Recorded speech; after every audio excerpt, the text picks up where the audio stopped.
చంద్రబాబు పాలన కట్టుతప్పింది. ఆయన మాట ఎవరూ వినే పరిస్థితి లేదు. అంతా ఇష్టారాజ్యంగా తయారైంది. ఈ మాటలంటున్నది ప్రతిపక్ష పార్టీల నాయకులు కాదు, సొంత పార్టీ నేతలే కావడం గమనార్హం.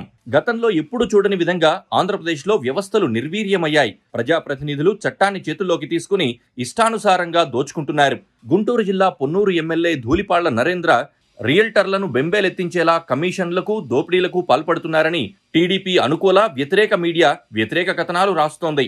అయితే ఒక్క ధూళిపాళ్ల నరేంద్రే కాదు, ఏ ప్రజాప్రతినిధి తీరు చూసినా ఏమున్నది గర్వకారణం అనే మాటే వినిపిస్తోంది.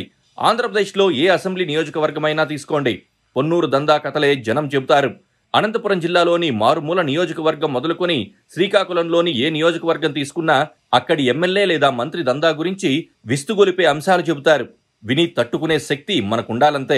ఇసుక, మట్టి, గ్రావెల్, రియల్ ఎస్టేట్ వ్యాపారులను యథేచ్ఛగా దోచుకుంటున్నారు.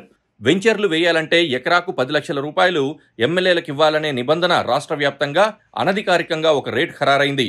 సీఎం చంద్రబాబు, ఆయన కుమారుడు లోకేష్ కు సొంత ప్రజాప్రతినిధుల అరాచకాలు కనిపించడం లేదో, వినిపించడం లేదో అర్థం కాని పరిస్థితి.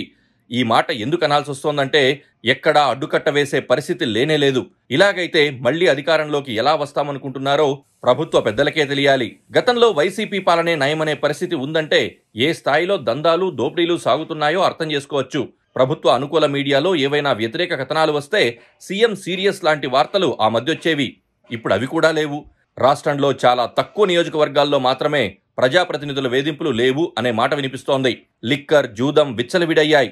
సీఎం చంద్రబాబు తన పాలనలో జరగకూడనివి జరుగుతున్నా ఎందుకు పట్టించుకోవడం లేదో ఎవరికీ అంతుచిక్కడం లేదు. నిజానికి చంద్రబాబు నుంచి ఇలాంటి పాలనను ఎవ్వరూ ఆశించలేదు, ఊహించనూ లేదు. 4వ దఫా సీఎంగా బాధ్యతలు తీసుకున్న తర్వాత పాలనపై ఆయన పట్టు కోల్పోయిన భావన ప్రతి ఒక్కరిలో కలుగుతోంది. తన కుమారుడు లోకేష్ అన్నీ చూసుకుంటున్నాడనే ధీమాలో ఉంటూ ఇతరేతర విషయాలపై బాబు దృష్టి సారించారా అనే అనుమానాలు కలుగుతున్నాయి. లోకేష్ కు రెడ్ బుక్ మొదటి ప్రాధాన్యమైంది, ఆ తర్వాతే మిగిలిన అంశాలు. మొత్తానికి కూటమి పాలన ప్రజలు ఆశించిన స్థాయిలో సాగడం లేదన్నది వాస్తవం.